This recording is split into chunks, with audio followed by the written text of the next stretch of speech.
Hi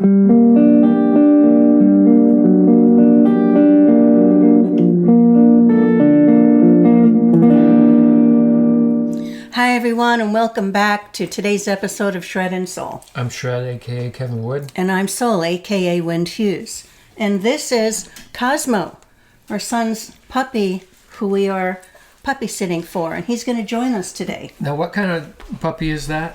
Oh, a Cavachupon. Havachupon?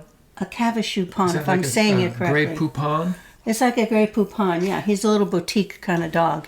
And he's just 5 pounds barely. Just adorable. Look at that little face. Look at that little face. He minds very well. Actually, he'll jump and jump and jump. And he's the mascot because we're carrying forward with Kevin's birthday celebration and just getting back from our Seattle trip. So since Kevin and I have been together, I think I've imposed my birthday manner and rituals on him because I love birthdays and I celebrate them before the day and after the day, and as long as possible, I milk it. I love birthdays because it's celebrating that we're here. And I don't take for granted each day that I'm here. So it's a happy birthday to Kevin. And we're going to be toasting with some champagne and some very favorite champagne flutes of ours. And with a bottle of Corbel, which I always laughed is like table wine, table champagne. But they have a lot of champagnes that you can't buy in the store. You can only buy at the winery, which we're members of. And this one is the Prestige Cuvée.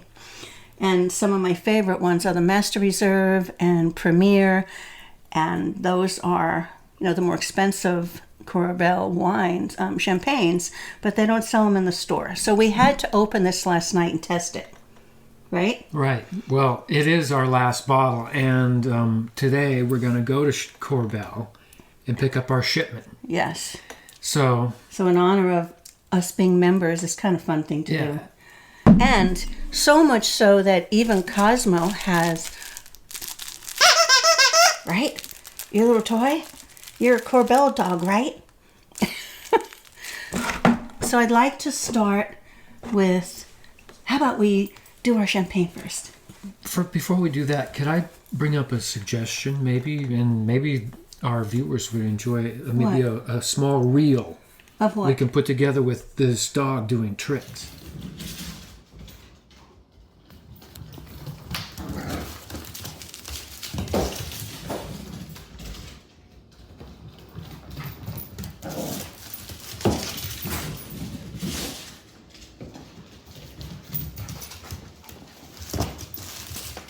Cosmo, lay down. Lay down. Good boy. Lay down. Lay down. Stay.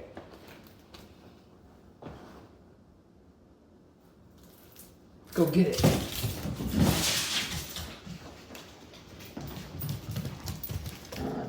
Cosmo. Go to your kennel. Crate. Go to your crate. Lay down. Good boy. Come here.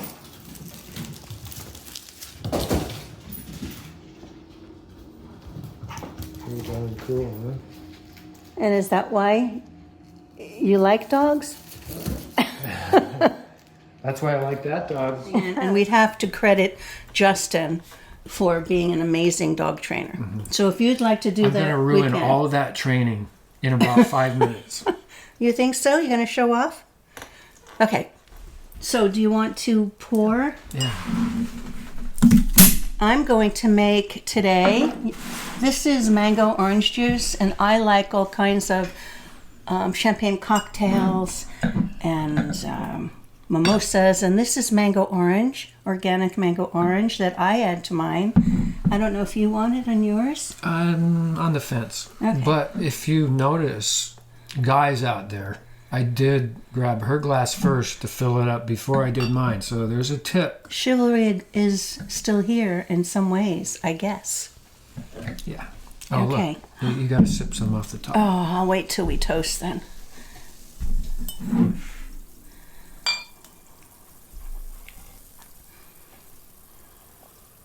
We picked up these glasses at an antique store down the road, and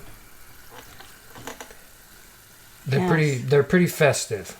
Yes, where we met our wonderful friend Vicky, who's a filmmaker and doing a documentary. And Mo, who wrote Mo put us together. Yes, so here's to Vicky and Mo. Didn't put us together, but put us together with Vicky. Well, yeah. And here's to you. Happy birthday, my sweet, sweet, wonderful, crazy Kevin. I appreciate you in my life every day, and I'm sure many of you do too. So here's to you. Thank you. Many, many more together. Happy birthday. And in honor of his birthday, the birthday card I have for him.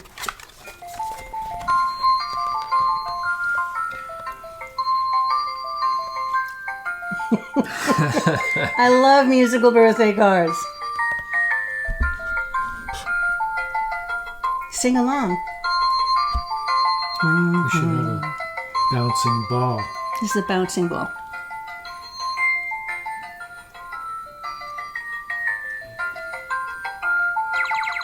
Blow out your candles.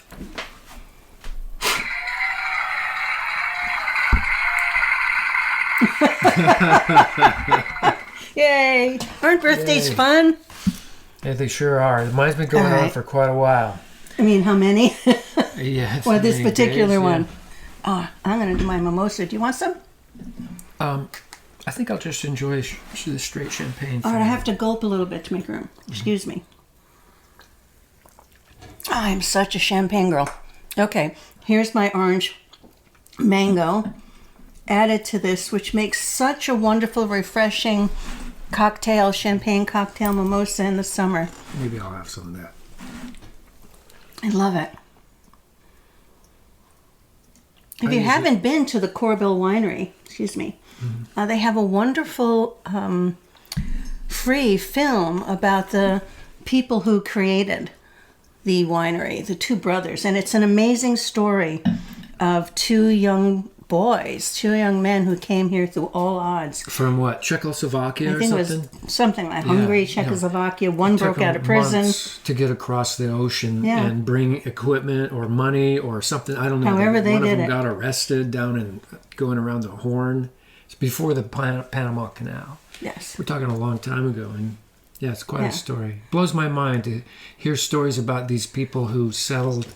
They came from nowhere, nothing, or they came from somewhere with something, but the intrepidness of these people and how they got things done. Yeah. This was amazing. Yeah, and I moan because I have a 20-minute commute, which is probably the longest commute I've ever had as a therapist and a teacher, though I did commute an hour or more to the Tacoma Community College when I taught there.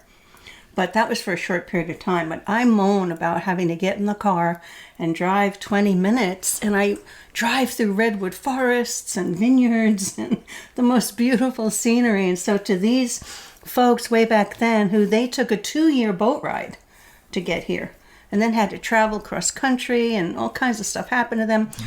It's an amazing story, and we've seen it multiple times as we bring guests there. It's free, and if you're in Northern California and visiting, go to the Corbell Winery and take their little tour and see this amazing movie, which will really inspire you. Mm-hmm.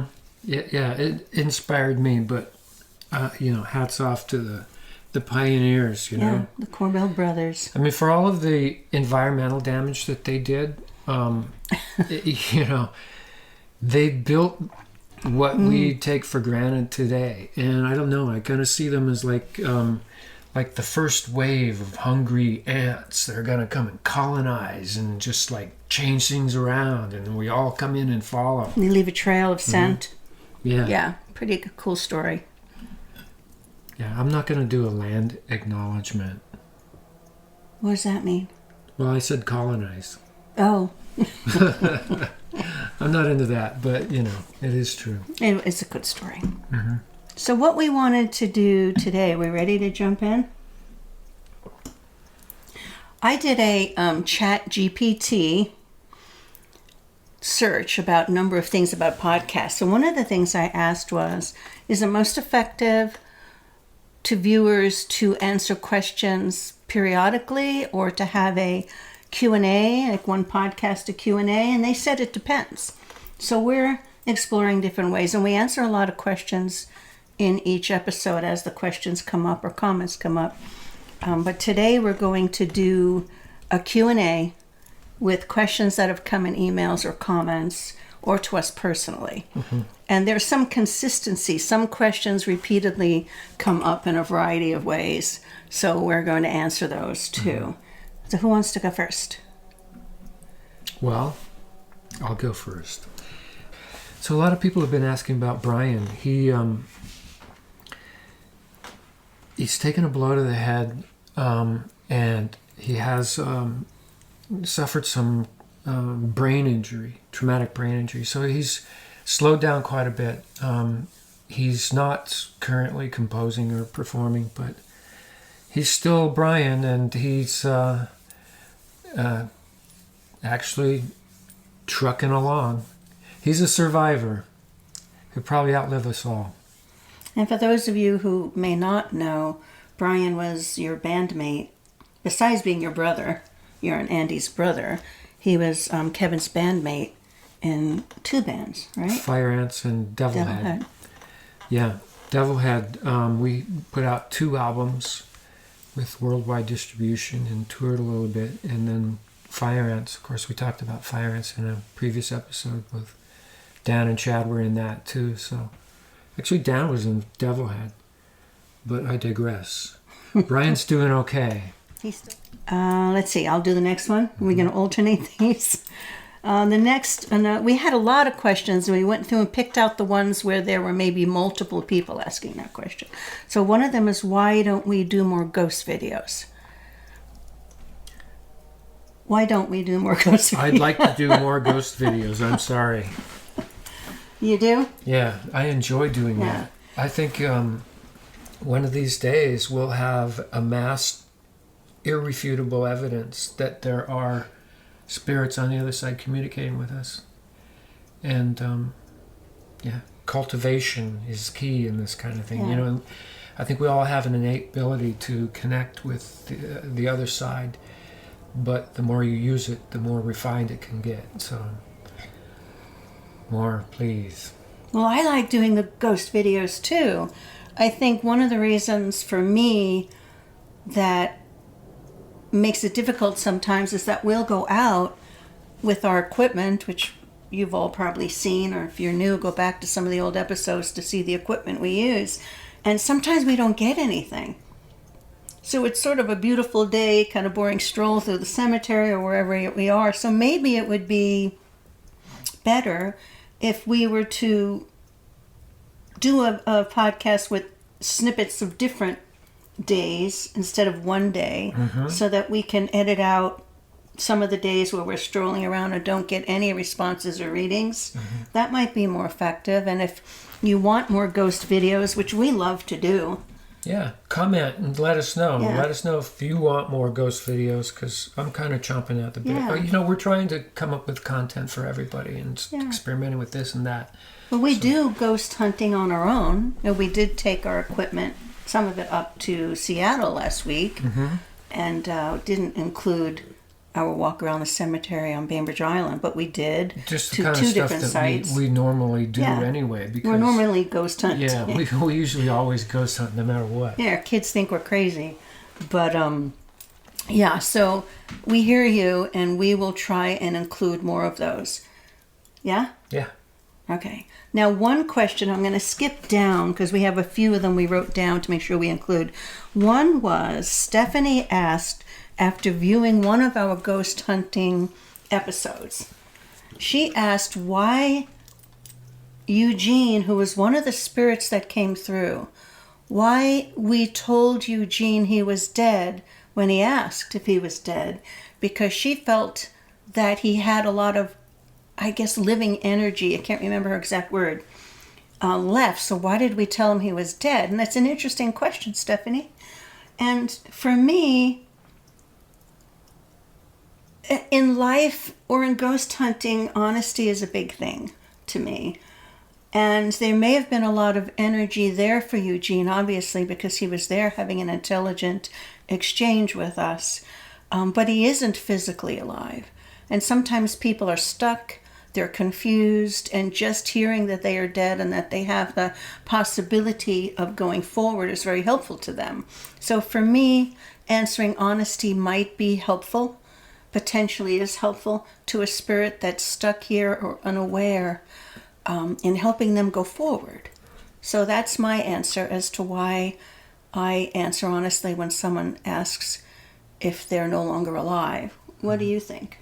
Yeah, I think that's always a good option, because if the spirit is indeed in need of some direction, and the direction is clearly, positively move on, that might be something that spirit needs to hear. Yeah. I believe, though, there could be other spirits that would hear that and go, oh, there's an avenue where I can move in and create negativity, What do you mean? How? Like negative spirits who are You mean here dark spirits? who are here out of choice.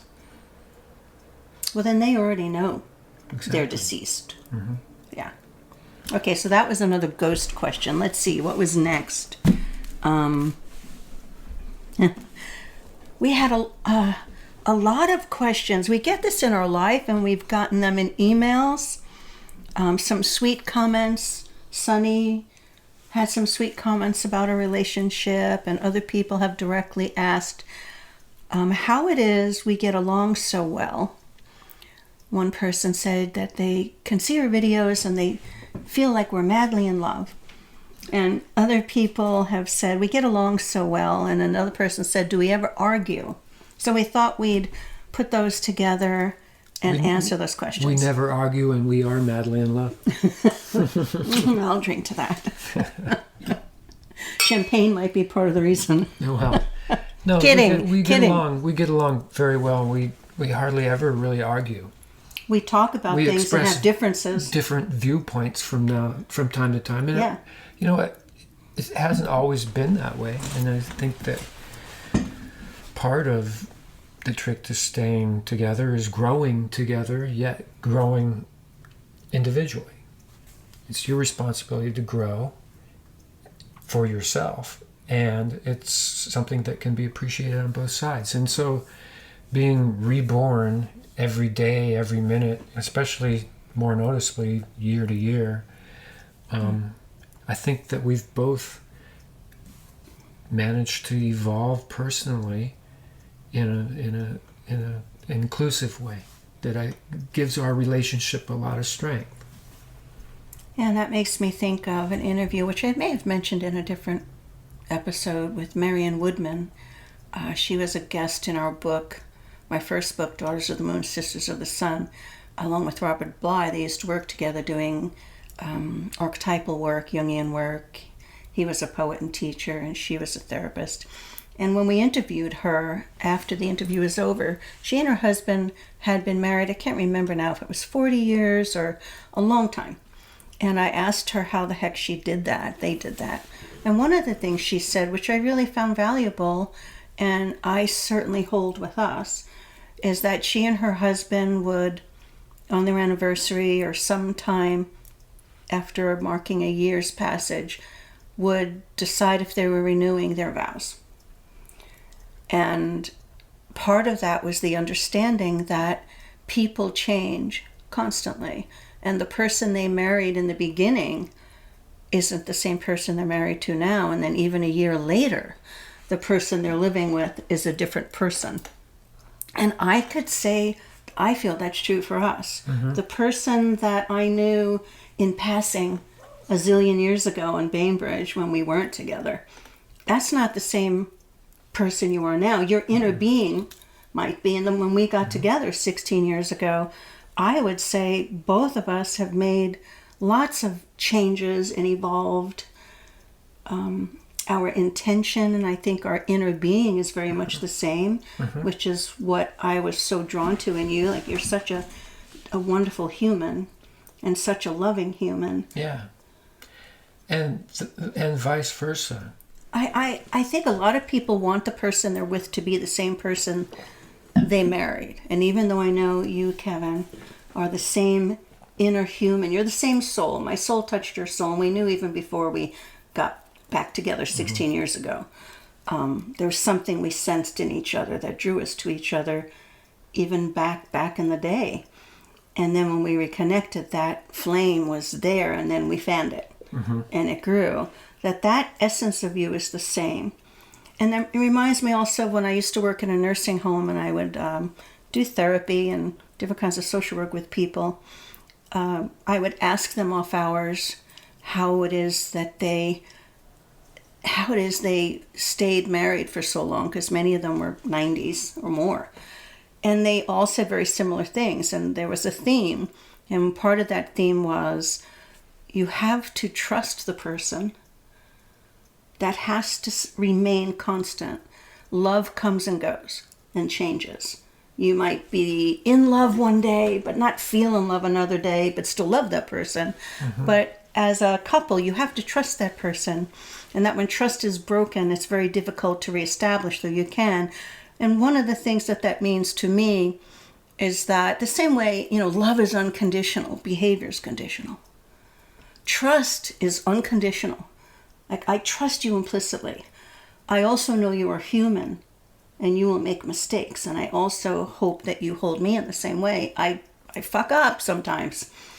But that you trust my intentions as a human. And that kind of trust, if that ever broke in me, that you broke that trust, that your intentions weren't fully here and present in a conscious, loving way, if that trust was broken, I would have a very difficult time in this marriage. But that's never been broken for us, though the trust in our behavior has been broken. We've each done things that the other person hasn't liked or felt was healthy or good, and then we work and process through that. Well, also the softening of the edges. As time goes by, you see more things more in a light of clarity that shows you that, okay, this attachment that I had to a feeling or a trigger, there's certain times when you're thinking, well, if I hear this word, or if I hear this idea, or if this thing is thrown at me in a certain way, or this glance, or a little, off snide remark or something, that's designed to trigger me, then if I don't trigger, what's going to happen? And I think that goes into like the category of understanding that part of it is you. And if you're not going through personal growth and you're stuck, what if I was like still of the same mentality I was in my even 40s right now, as a 60-something-year-old man? Oh, it says. No, it says 64 on the card. Yeah. But yeah, so I got 64, and so I got a little bit to, I got some experience. And I still need you, and I'll still feed you. 20 years ago, I was not the same person at all. I mean, you think about how younger people have so much more energy. Yeah. And how much of that energy is spent in conflict. Yeah. With people around them. Their spouses, their loved ones. One of the things I practice when I can, which is most of the time, I think, something will come up that you do or say or a behavior, and I'm just annoyed. Or I think, I really need to talk to him about this. But I give it a day or two. I don't follow it in the moment because the emotions are there. So I give it a day or two most of the time. Sometimes I can't, but I do. And then I find out I don't even remember what the issue was. It's not a big deal. For me. But I have a much shorter than you do. I give it like a minute. And then I go, oh, fuck it. I don't even care. It's me. And then I'm thinking, what part of me is affected? What part of me is being affected by this? Well, that's why I need the day or two. Yeah. I reflect upon it. Why, when he does X, does it really, really bother me? Or why was I so hurt by what he just said? And I'll often find out that... I didn't say it. Well, sometimes I'll ask you about it. You say, that's not what I meant. But even if you did say it, sometimes I realize it's a childhood memory or something else in my life or a relationship before that did it and tasted just like that, that really triggered me. And it's really not you. It is about me. Right. Though sometimes it is about you, and sometimes it is But it's something the I do. triggering, though, you know, Yeah, the because triggering. it's how you take it in. And I've done that too, where I'll get that little tinge of, I don't know if I like that stance. And then I'll say, what is that feeling? Dial it in, just till I get to the core feeling and go, wow, this is very similar to what I felt when I was a child. Yeah. Yeah. By that time, it's gone. I don't know about you. I don't think I've asked you this, so we kind of talk about it, but I don't expect Kevin to be perfect anymore. And I think when we first got together, I have this saying of, you know, he's perfect for me. And I think that's true. You're perfect for me. But even in saying that, when we were earlier on, you know, you're madly in love and you have all these promises and goals and visions and dreams, and life happens and you evolve and grow, and that dream isn't as important anymore, and there's disappointments. And in the early days, I did expect you to be perfect for me. And now I don't quite expect that as much. You are perfect for me, and it doesn't translate to me expecting your behavior to be perfect for me anymore. Well, I must have been pretty close to perfect, though. What makes you say that? I'm still here. You're still, of course you are. Yeah, How I is know. that? I wonder, do you expect me to be perfect No. compared to how it was I know early you're on? not perfect. Well, thank you. Just, Let's drink to that, allowing each other to not be perfect. I've known you were not perfect a lot longer than you have. That's probably true. When did you first find out? I don't know. Early on. It's 16 years ago. Keeping a sense of humor is vital. Indeed. You can't take stuff too seriously. Yeah. All right, let's move on. Are you ready? Yeah. Okay. We should. They ask me about my hair. And Kevin will testify that people stop me a lot All the time. and ask me I about love my your hair. And I'm not quite sure what it is. I think it's this white stuff. No, it's pretty hair. Well, you but take care of it, it looks good. Well, thank you. But I personally think it's the white that a lot of people dye their hair. And people will ask me or say, someone who's going gray, and I've started getting gray in my 20s. So I'm used to having some gray. It's almost all gray now. But they'll ask me and say they want to allow their hair to go gray, and how do I do it? Or sometimes people will say, is that your hair? Meaning, do I dye it? All right, so this is the moment of true confession for anyone who's asking. All of the white hair's mine.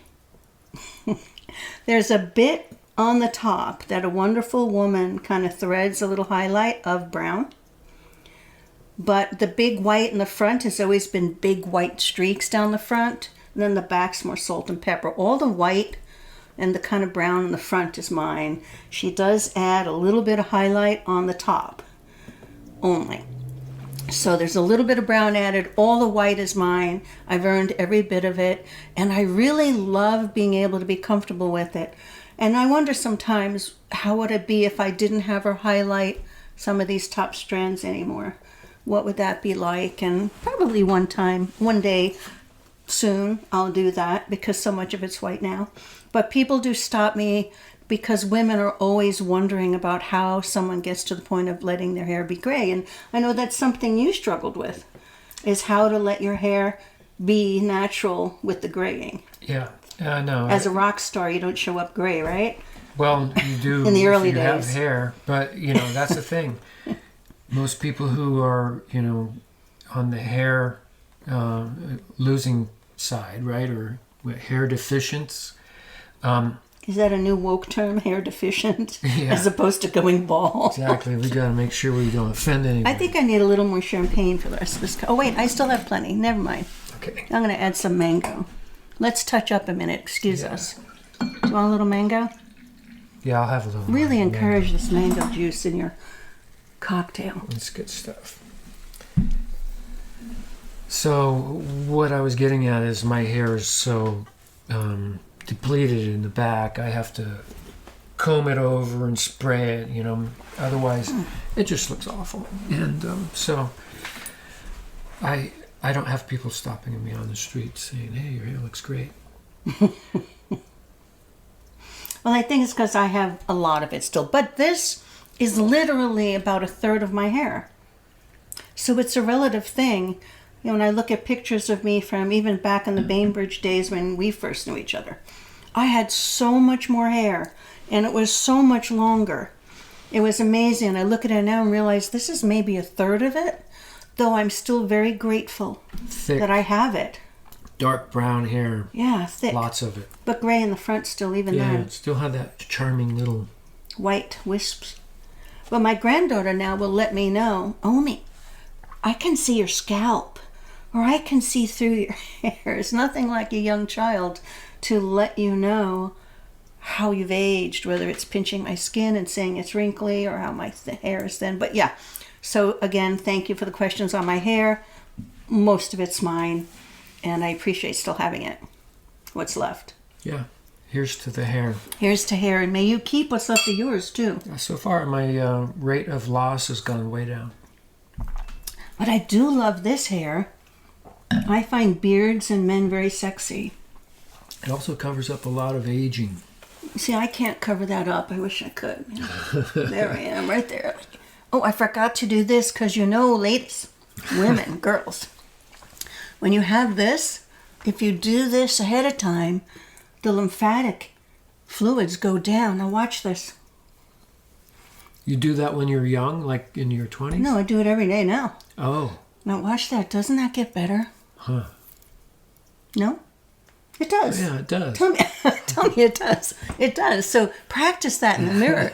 Before photos or you go to work or your day, like rub that down and watch that get less. Get smaller. Okay, what else is it? What haven't we covered?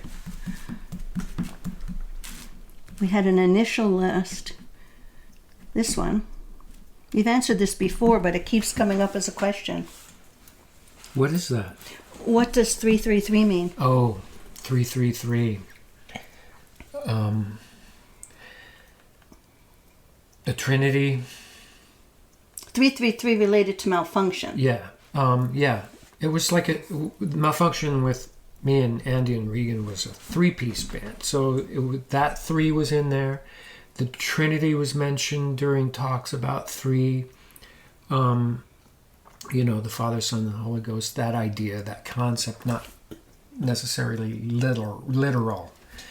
And then there was a lot of 666 going around, with the metal revival of the early 80s. So that was kind of like the opposite. It was 333. So it was kind of our number. And it had many meanings. It was just cool. And if you look at it as it's written out, it looks cool. And I think probably that's the main thing about it.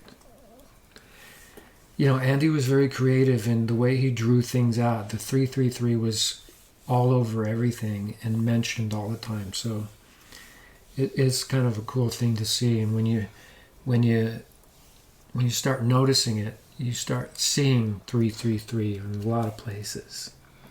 We see them all the time, and I post them in our posts. Check out the posts that come up. Every now and then we post in between episodes, and we post some of the times we see 333, which comes up a lot. Mm-hmm. Yeah. Well, I think we went through our main questions. We had more, but we can leave those maybe for another episode. Yeah, speaking of 333, I think that we might need to spend a little time talking about how Andy and his imagery and his persona affects people in such a big way.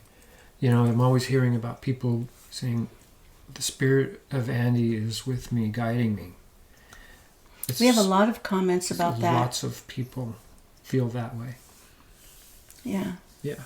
Well, I think he really mattered and had impact, both through his music and his lyrics, his communication, his personality. And I also think in his passing, so many people will come up to Kevin or write saying that after he passed, overdosing, that they cleaned up and became sober. So that really impacted a lot of people too. Yeah. So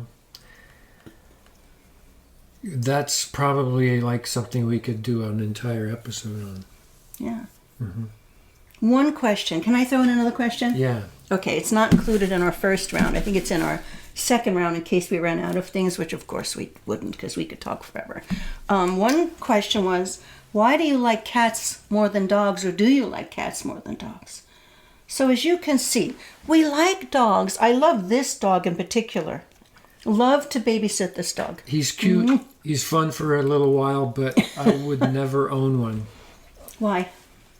He stinks. It grosses me Shanti out. stinks too, but as she's she's over old. there on her chair. She's not jumping in my face. I picked him up. Now give him credit. I No, he's a purposely fun put him dog. on my lap. I like You dogs. love him. You kiss him.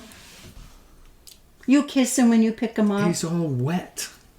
Probably is because I'm sweating on him. You're It's hot in here today. All right, but yeah, I'm a cat person too, right? We're Yeah. both. I love having him. It's like a grandchild, except the grandkids could be here all the time, and I adore it. But he's just the sweetest thing. We're going to take him to Corbel later to pick up our champagne.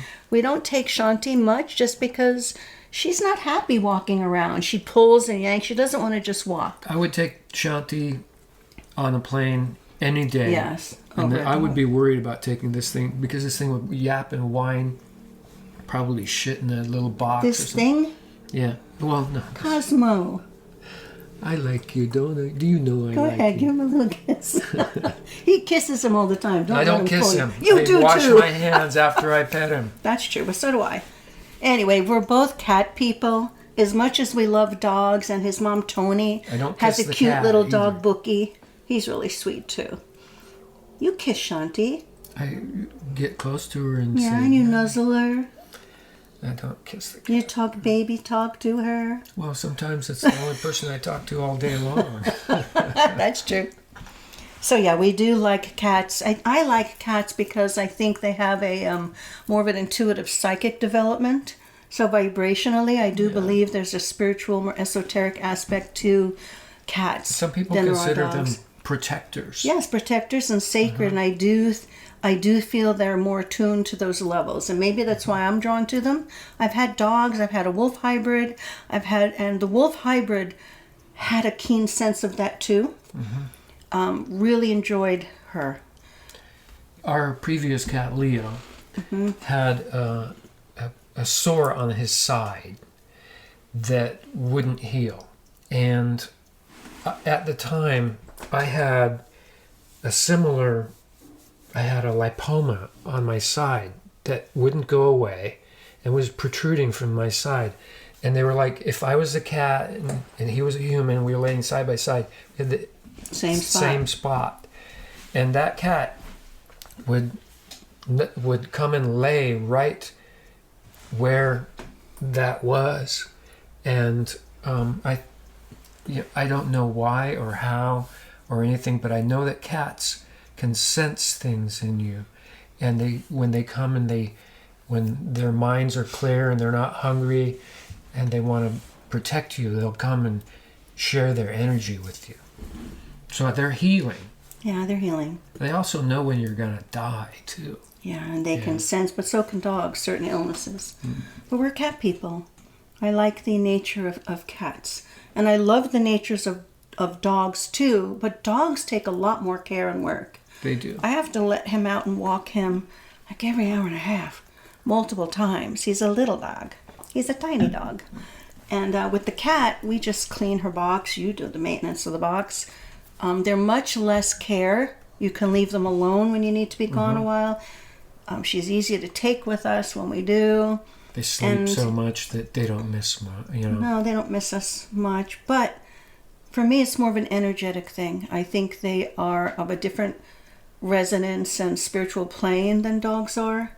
Much more aligned with my energy, at least. I think we vibrate on a similar level than I do Dogs. with dogs. But this dog and some of the dogs I've had, I'm very close to, and this one's very, very special to me. spend too much time. All right, before we go, I need a refresher so we can toast all of you. Am I out? Okay. Okay, so I guess this is it. Happy birthday to you. Let's carry on more this weekend. Yeah, it'll be 10 days. No, by the time you guys see this, it'll be 2 weeks.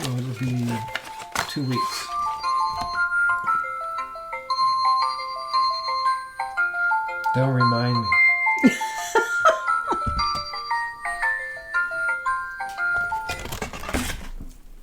Love you. Love you too. Many more. Many more. Subscribe. Comment, please. It helps our algorithm. It really does. If you think we should do more drinking videos, let us know. I don't think YouTube likes that. Yeah. But yeah, let us know. Anyway, cheers.